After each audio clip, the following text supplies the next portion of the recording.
ഇന്നൊരു മേനയില്ലാത്തൊരു മ്ലേച്ഛമായൊരു ദിവസമായിരുന്നു. രാവിലെ തന്നെ വിളിക്കാത്തൊരു അതിഥിയും കൂടെ വന്നിട്ടുണ്ടായിരുന്നു. ആരാ?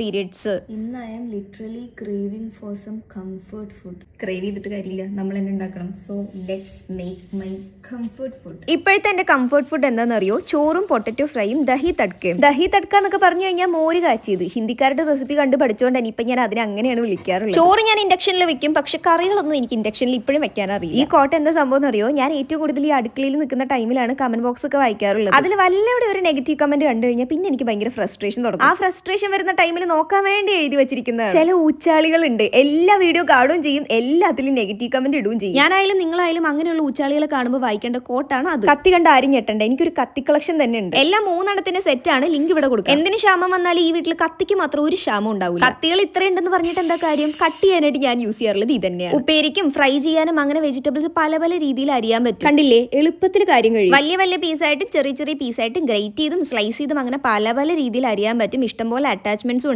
മുകളിൽ വെച്ച് ചെയ്ത് കഴിഞ്ഞാൽ ആ ട്രേഡ് അത് തന്നെ എല്ലാം കിടക്കും. കിച്ചണിൽ വാങ്ങിക്കഴിഞ്ഞാൽ എന്തായാലും വെറുത്തായിട്ടുള്ള സാധനമാണ്. ഏതാണ്ട് 1 വർഷത്തോളം ഞാൻ വീട്ടിൽ യൂസ് ചെയ്തുകൊണ്ടിരുന്ന സാധനമാണ് ഇത്. പക്ഷേ ഇന്നാണ് തലയിൽ ആപ്പിൾ വീണ പോലെ ഇതിന്റെ നാക്ക് എനിക്ക് കിട്ടിയത്. സാധനം വെച്ചിട്ട് ഈ അറ്റത്ത് പിടിച്ചങ്ങോട്ട് കൊട്ടി കഴിഞ്ഞാൽ തീരാവുന്ന പ്രശ്നമുള്ളൂ. പക്ഷെ ഞാൻ അതിന്റെ മുകളിൽ കമ്മെന്ന് കിടന്നൊക്കെയാണ് ചില സമയത്ത് സാധനം കട്ട് ചെയ്യാറുള്ളത്. ഞാൻ ഈ കുക്കിംഗ് വീഡിയോ ഇട്ട് കഴിഞ്ഞാലോ അല്ലെങ്കിൽ ഞാൻ കുക്ക് ചെയ്ത സാധനങ്ങൾ ആർക്കെങ്കിലും ഒക്കെ കാണിച്ചു കൊടുത്തു കഴിഞ്ഞാൽ എല്ലാവർക്കും ഭയങ്കര ഒരു അതിശയമായിട്ടാ ഞാൻ കുക്ക് ചെയ്യുമോ ചോദിച്ചിട്ട്. പക്ഷെ ഒരു കാര്യം പറയട്ടെ, ഞാൻ അത്യാവശ്യം നന്നായിട്ട് കുക്ക് ചെയ്യും. അങ്ങനെ മാസ്റ്റർ ഷെഫ് ലെവൽ അല്ലെങ്കിലും ജീവിച്ചു പോകാനുള്ള കുക്കിംഗ് ഒക്കെ എനിക്ക് അറിയാം. Thanks to my mother. എന്നെ ഒരു 8ാം ക്ലാസ് മുതലൊക്കെ ചോറ് വെക്കാനും അത്യാവശ്യം കുറച്ച് ഉപ്പേരിയൊക്കെ വെക്കാനും പഠിപ്പിച്ചിട്ടുണ്ട്. നോട്ട് ദ പോയിന്റ്, പെൺകുട്ടി ആയതുകൊണ്ട് പഠിപ്പിച്ചതല്ല, ജീവിതത്തിൽ എപ്പോഴെങ്കിലും യൂസ്ഫുൾ ആവുമെന്ന് പറഞ്ഞ് പഠിപ്പിച്ചതാണ്. അന്ന് പറഞ്ഞത് എന്തായാലും അച്ചട്ടായി. എന്റെ അഭിപ്രായത്തിൽ പറയാനാണെങ്കിൽ കുക്കിംഗ് ഒരിക്കലും ജെൻഡർ ബേസ്ഡ് ആയിട്ടുള്ള കാര്യമല്ല. ആൺപിള്ളേരാണെങ്കിലും പെൺപിള്ളേരാണെങ്കിലും അത്യാവശ്യം ജീവിച്ചു പോകേണ്ട കുക്കിംഗ് ഒക്കെ എന്തായാലും പഠിച്ചേ പറ്റും. പൊതുവെ ഒരു ധാരണയുണ്ട്, പെൺകുട്ടികൾ കുക്കിംഗ് പഠിക്കുന്നത് കല്യാണം കഴിഞ്ഞ് ആ ഒരു വീട്ടിൽ പോകുമ്പോൾ കുക്ക് ചെയ്യാനും ഹസ്ബൻഡിന് കുക്ക് ചെയ്ത് കൊടുക്കാനൊക്കെയാണ്. എനിക്ക് തോന്നിയിട്ടുള്ളത് അങ്ങനെ ഒരു കാര്യം ഉള്ളതുകൊണ്ടാണ് ചില കുട്ടികളെങ്കിലും കുക്കിംഗ് ഒന്നും പഠിക്കണ്ടെന്ന് പറഞ്ഞ് റെബലീസ് ആയിട്ട് നിൽക്കും. പക്ഷെ ഞാനൊരു കാര്യം പറയാം, അങ്ങനെ നാട്ടുകാർക്ക് വെച്ച് വിളമ്പി കൊടുക്കാൻ വേണ്ടി അല്ല നമ്മൾ കുക്കിംഗ് പഠിക്കുന്നത്. ബേസിക് ആയിട്ടുള്ള ഒരു സർവൈവൽ സ്കില്ലാണ് കുക്കിംഗ്. പണ്ട് ഞാൻ കുറച്ചെങ്കിലും അത് പഠിച്ചോണ്ടാണ് ഇപ്പൊ എനിക്ക് ഒറ്റയ്ക്ക് ജീവിച്ചു പോകാൻ പറ്റുന്നത്. അങ്ങനെ പറഞ്ഞു ചോറും കറിയായി, മ്ലേച്ഛകരമായ ദിവസം ബെറ്ററും ആയി.